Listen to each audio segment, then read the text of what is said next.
Welcome, everybody. Thank you for joining us today for NPS 101, or How to Improve Member Loyalty and Satisfaction.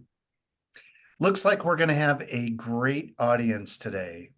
Some CEOs, strategists, folks leading member experience teams, and from the East Coast to the West Coast. And it looks like Hawaii and even Canada representation as well.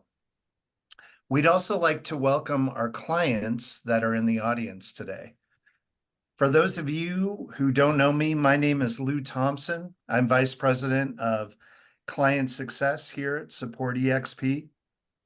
And I'd like to take a moment to introduce those who are leading the session today. Our founder, president, and CEO, Rhonda Sheets. Hello, everyone.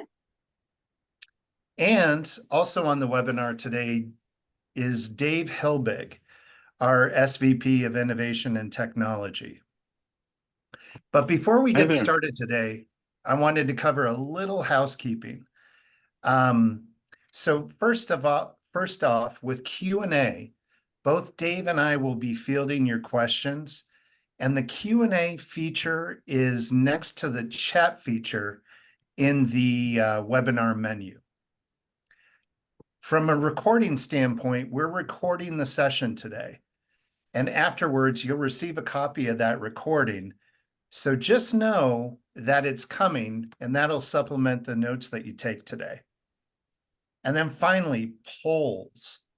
We'll have polls along the way today that are anonymous and will pop up in your chat. Speaking of polls, why don't we kick things off with a little icebreaker poll question while others are still logging in? The first poll question today is, who is this happy fellow? And you've got four choices. Be A, Edward Feline, B, Fred Reichelt, C, Jim Nussel, and D, Alphonse Desjardins. I'll go over that one more time. The four options are A, Edward Feline, B, Fred Reichelt, C, Jim Nussel, and D, Alphonse Desjardins. Stay tuned for the answer. It'll be coming up in a little bit. And now I'd like to pass the mic and we'll get things started, which I know is what you all would like. Thank you, Lou. So the big question for today's webinar is, what is world-class performance and how do you actually achieve it? So if you've been putting time, effort, and resources into improving your member experience, only to realize that, one, your efforts are not delivering the results you're aiming for, or it's far too complex to manage, or let's say maybe you're experiencing what I like to call a false sense of good. When you look at your CX scores and you compare it to your reality, and yet you're still losing business, you're losing members, you're lacking growth, member complaints are surmounting, perhaps still crushing you on social media. If any of that applies to you, this webinar is for you. So as Lou said, I'm Rhonda Sheets, the founder of Support EXP, and we help credit unions simplify the complexities of the member experience and co-create with them a deeply ingrained member culture that leads to world-class performance. And at the end, we'll highlight some of those clients who've achieved such performance. All right, so let's get started. If you guessed Fred Reichelt as the happy man in the picture, you are absolutely right.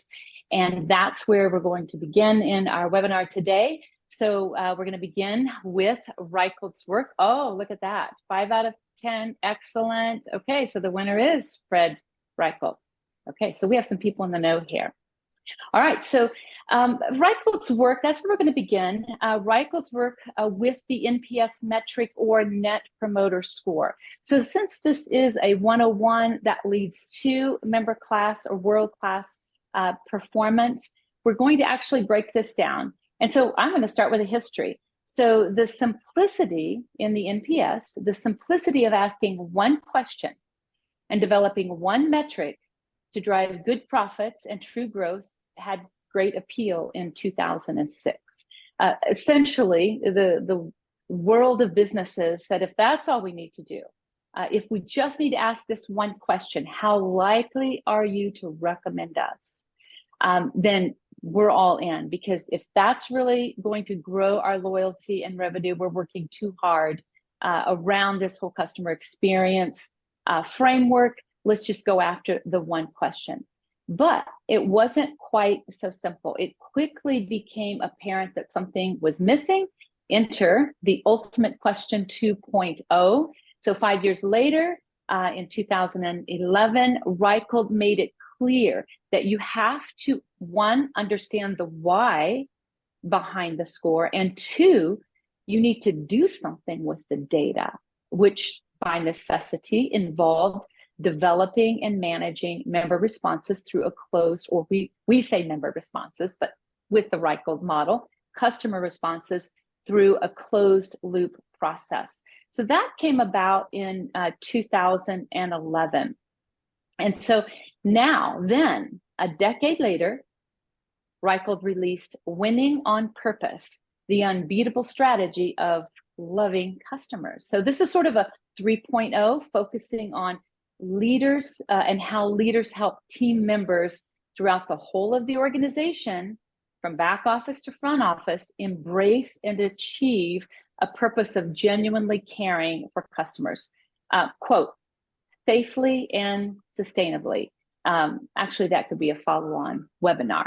But he also addresses how disheartened in this book. In fact, it's here. If you haven't read it, I'd suggest that you pick it up. So he also addresses how disheartened he is as this has evolved and has been adopted widely, and how it actually has been not only adopted, but somewhat adapted. And so in this Winning on Purpose, the unbeatable strategy of loving customers, he talks about how world-class organizations have really fallen from grace due to gaming the system and then not actually getting the results of revenue growth and true profitability. So what's interesting, as that's just a little bit of the history, but I want to show you a model. And so in the next slide, what you see is, you see the man, Reichelt, and I think we have it as, yes, Reichelt. So ironically, this newest work involving the whole of the organization actually harkens back to an HBR 1994 model that inspired all of this. And that's what you're looking at on the screen now. It's the service profit chain. It's been a major inspiration from the very founding of our company. And so the service profit chain, what you can see in the service profit chain is that it encompasses the whole of the organization. It goes all the way back to internal service quality, and it's pulling all of that forward to actually achieve revenue growth and profitability. One of the things I want you to see on this model, sort of coming full circle. So he starts somewhat with this model, then at Harvard, and then spins out with one question. But you'll see here that there are actually 3 indicators in the original model that inspired his work. 3 indicators of customer loyalty, not one. Referred, retained, and repeat business. And so the most recent work, interestingly, now evolves to incorporate not just measuring a willingness to refer business, but considering these leading indicators of loyalty. Are they staying with you? Are they buying more from you? So what was once widely adopted due to its simplicity has now evolved to incorporating the whole of the organization with higher complexities to actually drive this true revenue growth and profitability. And so that's what we're going to do for you today. We're going to unravel a few of those complexities for you in this webinar. So moving forward, we are actually going to start with Net Promoter Score, and then we're going to look at 2 other metrics. All right, so this one you're familiar with. And so in the Net Promoter Score, it's intended to measure future member loyalty. But you should consider this, and we would call this a lagging indicator of future performance. It's an 11-point scale. And the question is, how likely are you to recommend the credit union to a friend or a colleague? Again, it measures future loyalty. It's an 11-point scale. What you're looking at in the scale, the 0 through 10, that scale is what we're used to seeing. We know how it's all categorized. So those of you who knew who Reichelt was, you're familiar with the NPS, but a brief review and an introduction for others. Promoters, that would be scoring 9 to 10. So these are the only customers excited according to the model. So we want to hold true. This is the NPS model. So 9 to 10, these are the only customers excited enough in doing business with you that they, given the opportunity, are likely to recommend you to others. The passives score 7 to 8. These are customers who are satisfied, but not quite as loyal. Basically, the model would refer to these members as neutral in terms of recommending you. Now, in the calculation, in the NPS calculation, you do nothing with the neutrals because, after all, if you're predicting growth through organic referrals, which is what the score is intended to do, then you're merely satisfying these customers, and that won't do to drive that organic growth into referrals. Now, then the next segment, detractors, and the score that you see there is 6 down to 0 or 0 through 6. These are the ones that are not satisfied with some element or facet of your products, processes, people, or channel, and are unlikely to recommend you to others. So you can only, according to the NPS model, you can only count on the highly satisfied, those who tick off 9 or 10, to actually promote the credit union and actually count on them to help you drive organic growth. So to calculate, to get to that score, the Net Promoter Score, you simply subtract the percentage of detractors from the percentage of promoters. All right, so now what you're looking at on this slide is how we would normally see it in the research world, or if you're doing your surveys yourself, this is how you would see it. But according to the model, this is what the survey taker or the customer would see. So let's move on. And Dave, why don't you take us? Yep. So this is what the customer sees, but let's jump in and look at a live survey so we can show them how best to deploy your surveys to get that true credible score. All righty. So what you're seeing here, let's move on down based on, and so and the question is, this is how it is in what we would call, or what you would call a transaction survey. So if you are surveying the NPS question based on a recent experience, you would name the experience. If you are surveying based on the relationship at large, then obviously you would not name the experience, and some of the information will change. All right, so what I want you to take note of here is there are no markings on the scale. You don't see smiley faces, you don't see frowny faces. In order to get authentic data and an authentic response according to the model, there should be no color coding, nothing on the scale, grayscale all the way through. And so the question is asked, and then the survey taker responds. So if there is any leading detail around this, then that would be leading the survey taker. Recently, I had a survey that was provided to me from a trip that we took. And actually on the 10, I think 10 and 9, they had marked on there, "You love us." On the 0 up to, I think, 7, "You hate us." And so talk about leading the survey taker. And so, but in this case, the person is going to choose it. The only thing that you'll see on there is not likely to recommend or very likely to recommend. If anything else is on your scale, then what you're subject to is leading the respondent, not getting accurate data, and not getting the details that you need to actually fix what needs to be fixed. All right, so this survey taker has clicked on 7, but you can't stop there, because what I introduced in the beginning is in 2.0, you have to get to the why behind the score. So in this case, the survey, we're surveying a mortgage loan experience. Please share with us the primary reason. So we want the motivation for that score. We want the driver. You want that driver. So when you're deploying your NPS, you want not only the driver, but once they've identified the driver, you want the sub-driver as well. And so based on that driver, your organization will have a series of sub-drivers. This is the key to get to the point where you're actually fixing what needs to be fixed to grow revenue growth and profitability. And of course, a narrative where they can tell you more, and those comments to be mined for more detail. All right, thank you, Dave. So that is the Net Promoter Score. So one of the takeaways I want to make sure you have in the Net Promoter Score is all of these, and we'll go to the word cloud, Dave, thank you so much.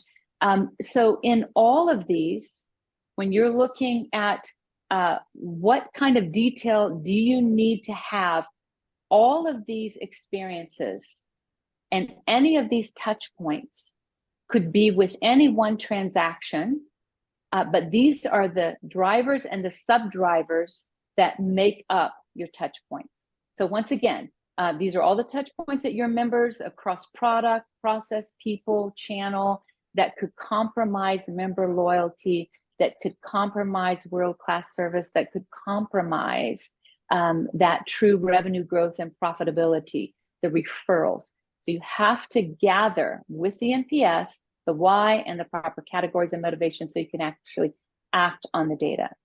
All right, so again, you have to uncover every conceivable touch point so you can resolve the friction that goes with each in that 0 to 8 category on the NPS. So the next question that you might have, or maybe you having coming into this, is how much is enough? What is the gauge that would actually predict organic revenue growth? One of the things I want to really drive home as a takeaway for you is that it's not about the score.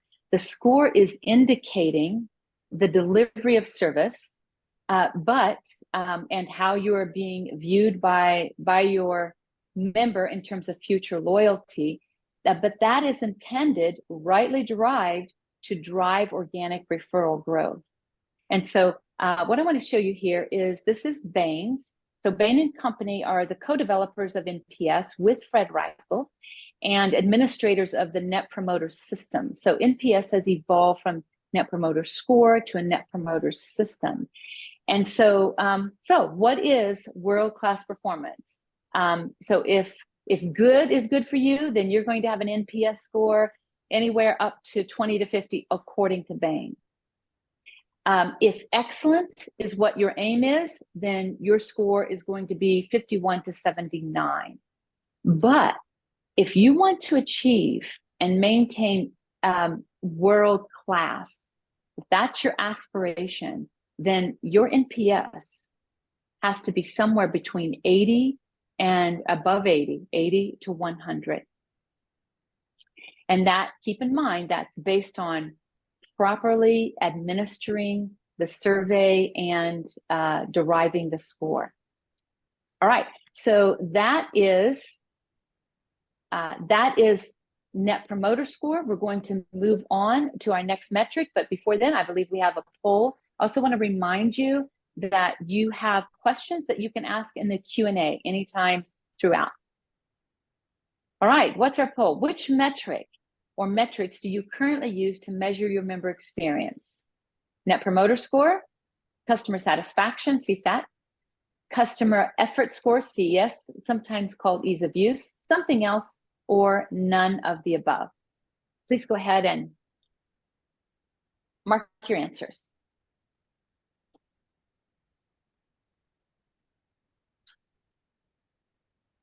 All right. And Dave, do we have them compiled? Sure. Yeah, go ahead and share them. Okay, great. So 87% NPS. We have customer sat at 20%, customer effort at 20, something else, and none of the above. All right, fantastic, fantastic. All right, let's move on to our next metric. Our next metric that we're going to talk about today is the customer effort score. All right, customer effort. So NPS is we would consider that a lagging indicator of future performance.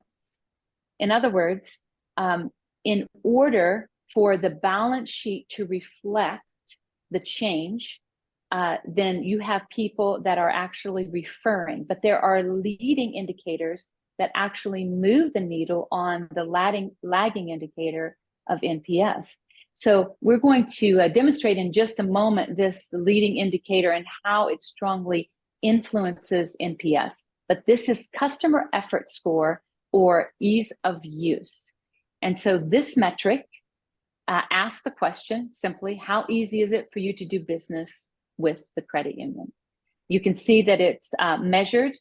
What it measures is the ease or the difficulty of that customer experience. And then you can see the Likert scale that's used. And so this metric will do two things, intended to do two things. The level of effort a customer exerts to actually resolve an issue with you. So there's friction, something has gone wrong. Now they're trying to reconcile that in some way. And so what kind of effort is involved in actually resolving an issue with you?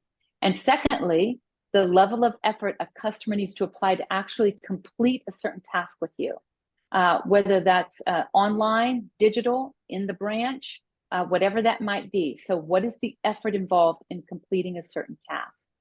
So if you're thinking, how important is it in reducing customer effort so that it's easy to do business with us? There are many, many studies around this, but I want to point you to one, which is the Gartner study. And so what you're seeing in the Gartner study is on the left-hand side, so that's the high effort experiences. So what's the impact of a high effort experience? 81% are likely to speak badly of you to others. So I think particularly in the day and time we're in with stresses that seem to abound in terms of our culture and many other things, when they have to exert a high degree of effort, it really hits to the core of that member retention and further loyalty. So if they have to expend high effort, 81% are likely to speak badly of you to others. With the impact of social media and the power of the voice on social media, that goes out very broadly and has a very wide impact. 96% are likely to exhibit disloyalty. So this is why this customer effort, assessing this metric, acting on this is key in driving loyalty. So conversely, how are customers of businesses that provide low effort experiences likely to act? 94% are likely to repurchase products or services, and 88% likely to increase their spend with you. This is why we refer to this as a leading indicator. Well, next up, Dave's going to show us a case study on how one affects the other. Go ahead, Dave, you've got the mic. All right, thanks. Yeah, so, and as we just saw in the outcomes for the customer effort score, there are direct impacts on the customer loyalty. So we want to take a deeper look at that, from a data analytics standpoint. And so from there, we can see very significant correlation between NPS and customer effort score, or sometimes we refer to as ease of use. And so as that ease of use score increases, NPS increases. And so in this specific case, the ease of use, when that increased by 0.79, we saw the average of NPS increase by 38.35. And so this is an actual case study of a credit union client that's been tracking NPS for 7 years. So looking at the data that was collected over time. And this isn't a timeline, but it is that correlation. So when you're able to drill down into specific channels and products and processes, that's where it really starts to become even more actionable. And so this becomes a very significant metric, because you're going to be able to move the needle with this. And drilling down into those specific products, processes, channels, that's going to help you to identify pain points in the customer journey and improve those products and streamline those processes. So, and that ultimately leads, of course, to that improved positive customer experience. And so you can see that correlation there. And so in this particular case study, that 4.70 and getting up to that out of a 5-point scale led to the 80.35. Wow. And so you can see where that lands on that chart, and really having to achieve that 4.0 or higher to have it even at 50 NPS. So then, customer effort pushes NPS, impacts NPS. It's the chicken before the egg, right? Is that about right, Dave? Yeah. Is that what you said yesterday? It's the chicken before the egg, customer effort. All right. So now, here's what the scale of customer effort looks like. And you can see quite simply, you're just capturing a question like this based on your recent in-branch experience.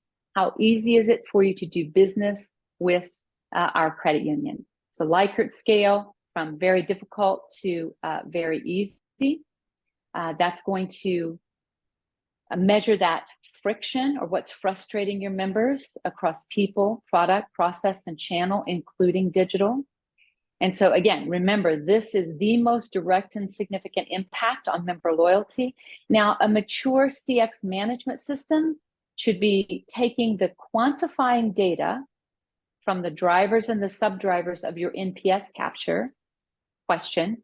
You know, the root causes, why did they give you that score, the motivation for that score. So again, a mature CX system needs to take the quantifying data from what you're capturing in the NPS to pinpoint the reasons for the low customer effort scores.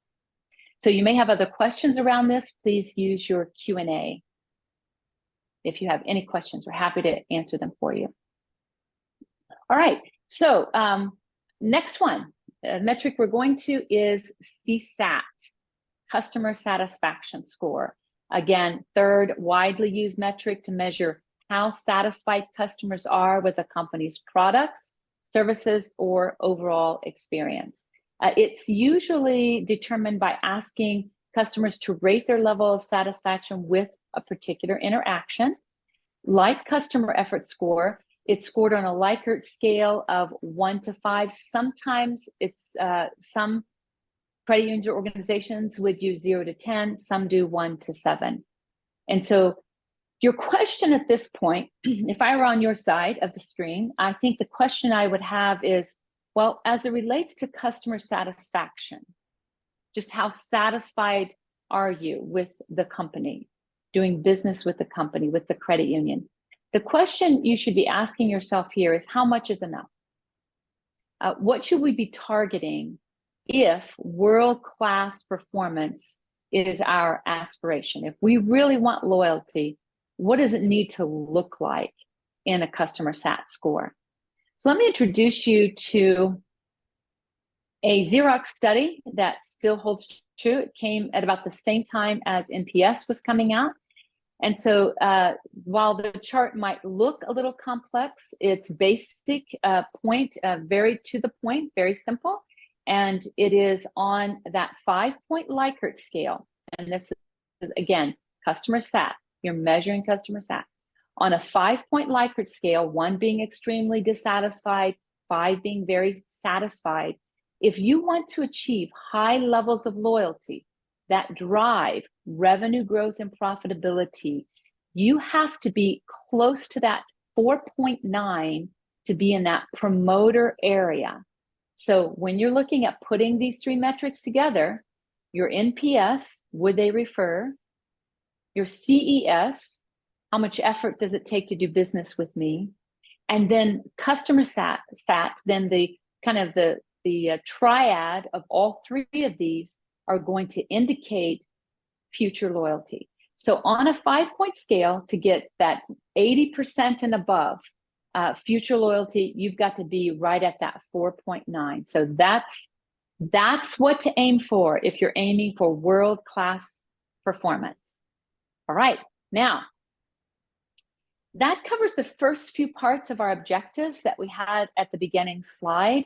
And so now we're moving into the part where, how do you put all of this to work? What do you actually do to achieve? So you're capturing all of the data.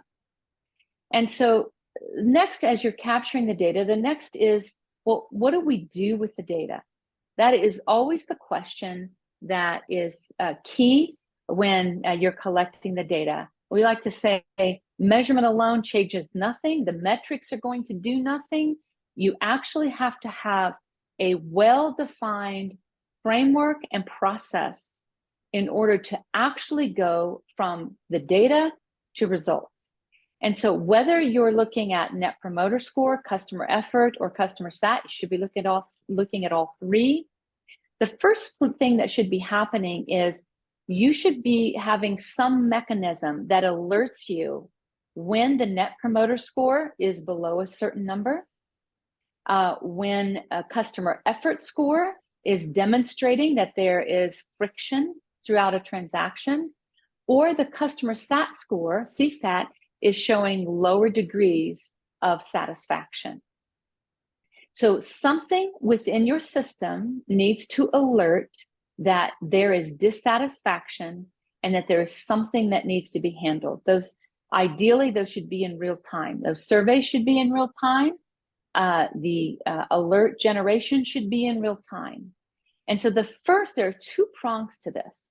So the first prong is handling the specific issue as what we would call a one-off.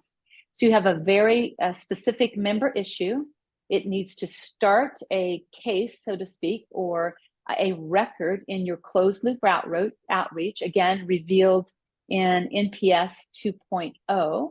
So that closed loop outreach, first thing, resolve member friction. What is the issue?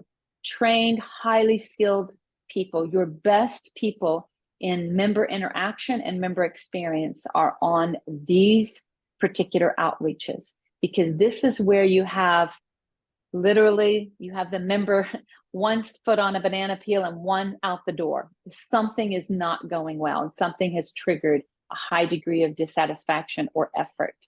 And so the key is that is resolved, that is maintained in a closed loop system, and that through that interaction, it's not just emailing and apologizing, it's making a connection one-on-one on the phone to actually understand the member, to resolve that member friction, and in the process, strengthening the member relationship, and through that, building trust and engagement with the member. Again, best of the best, there are multiple ways to do that. There's a centralized model in which you can approach that, where you have a centralized team, depending on your credit union size, a centralized person that is actually responding to each of those and building those relationships out. Through that process, they are learning more underneath what they provided in the survey. And so that is the opportunity to capture additional feedback indicative of systemic issues. So not only, if you're aiming for world class, if that's the goal, you have to have a method, a process, a system proven that not only handles the one-off, but then informs the systemic issues that the executives need to prioritize and act on. So a systemic issue, an organization-wide issue, one is so here's the process. It's to identify that your data should be identifying it, your data should be categorizing it, and then your one-off individual member specific issues should be validating that. So you're identifying and validating the root causes. The second thing is, again, prioritizing based on the severity and the impact. There should be a way to say, well, we know that no organization can fix everything at once. But there are certain issues that impact your imperatives. So if your imperatives is to grow, an imperative would be to grow in digital or to grow in deposits, which we know everyone is looking to grow in deposits. There are only so many deposits. And so if you're looking to increase your market share of deposits, anything in the line coming through surveys, coming through the one-off interactions resulting from those 3 types of surveys, those then would identify the areas of impact. We need to grow here. We're looking for this as an imperative. We're going to prioritize. Another way to prioritize would be with the degree of impact. So if we fix this, it is a lower effort and it has a higher degree of impact. So all of this is going to formulate into your improvement strategies. Again, the whole idea around building world-class is looking across the organization, operationalizing the data so that when that data is captured and calibrated and organized, it is organized by functional area. So those functional leaders are able to actually act to remove the barriers causing whatever is happening in that friction or impeding growth. And then lastly, just implementing changes across functional areas, reducing the friction in the channels, improving process efficiencies, and then enhancing overall CX execution. All right, so that is taking the why of the subdrivers, adding to that the actual interactions to inform and create that systemic going forward strategy. All right, with that, I think we're moving on to poll number 3. What is your biggest challenge around the member experience? Growing relationships with existing members, attracting new members, developing service and/or sales skills in frontline personnel, delivering a consistent experience across all channels, or something else. So take a moment. I know this might take some thoughtful consideration.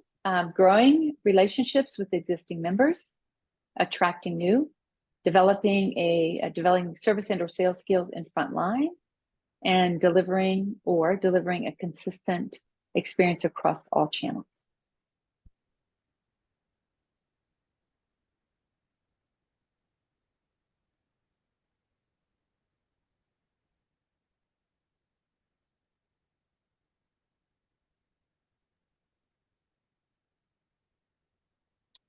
All right, as it compiles.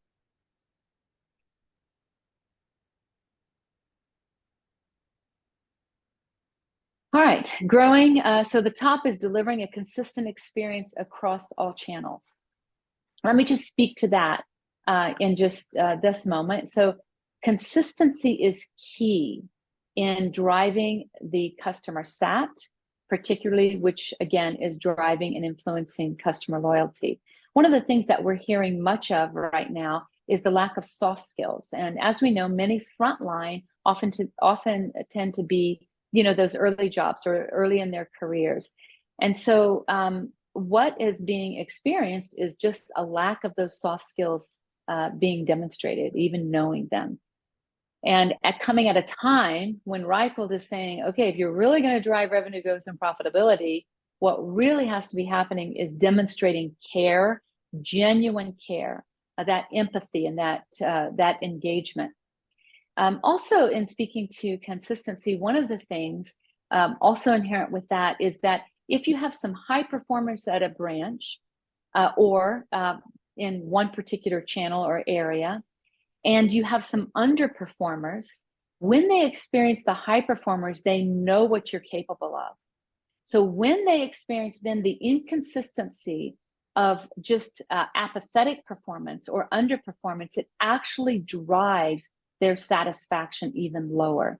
So the key is that consistency, having the standard, training to the standard, and then measuring to that standard, and then coaching where there are gaps. So that's the key in consistency. The second that is the challenge is developing service and/or sales skills in frontline personnel. So that actually comes before the consistency. So the key is the development of those skills, the coaching of those skills, the setting the standards, setting the expectations, measuring, and then empowering them to know exactly how to do what they're needing to do, why it's important, and then even how to practice it. All of that, of course, is leading into growing relationships with existing members. Attracting new members, again, there are only so many financial consumers. We know that. So you're either on the receiving end or on the losing end. All of these pieces go together in creating that world-class performance where you're retaining your members, they're staying with you, they're buying more from you, and they're referring you to others. All right, thank you for answering that poll. And then here's our last, or one of our last slides. So let's go ahead and just look at some takeaways.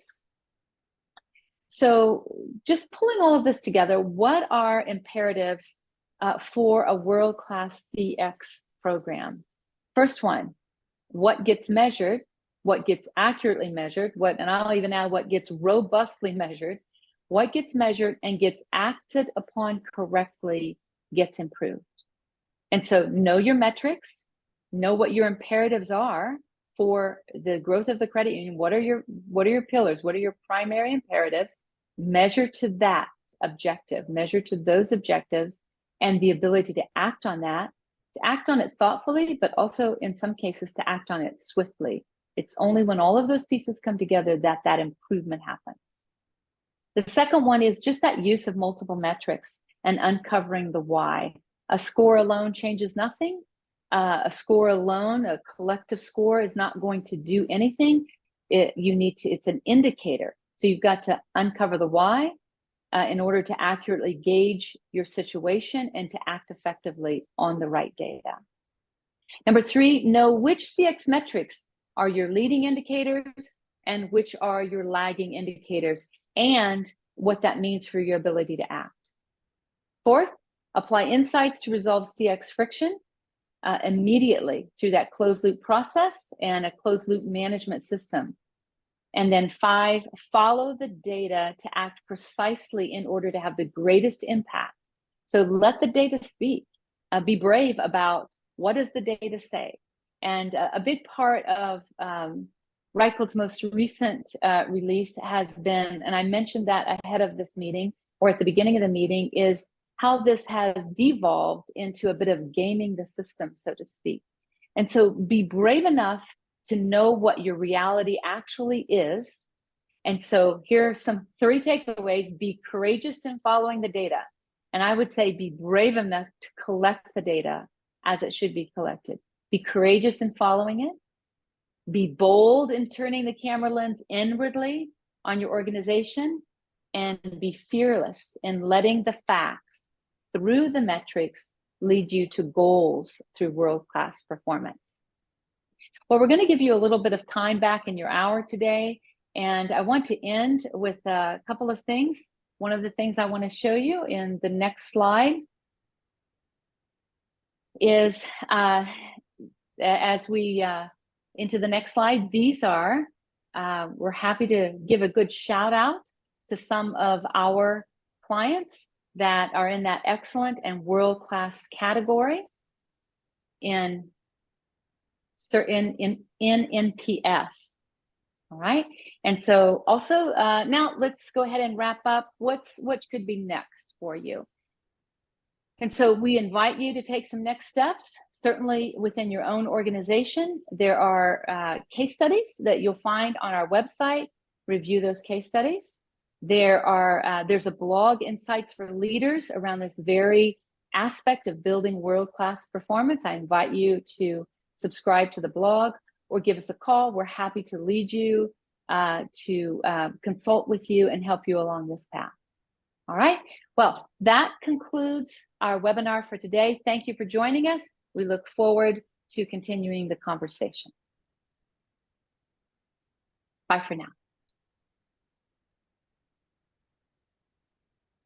Thank you, everyone.